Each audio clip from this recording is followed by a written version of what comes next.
Sending a gift card via text is very easy to do. Today I'm gonna show you how to do it.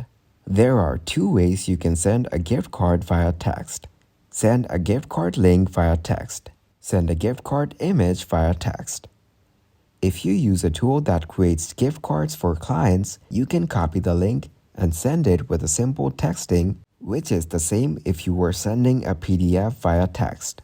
Alternatively, you can create an image-based gift card with a tool like Canva and send it individually to clients via text.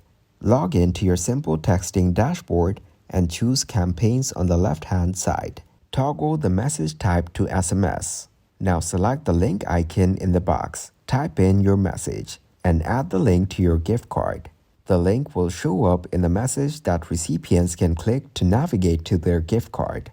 Then, log in to your simple texting account and choose Campaigns on the left-hand side. Toggle the message type to SMS. Now select the image icon in the box, type your message, and upload the image to your text message. You still need to include a link to direct clients to their gift card, so paste the URL into the message box as well.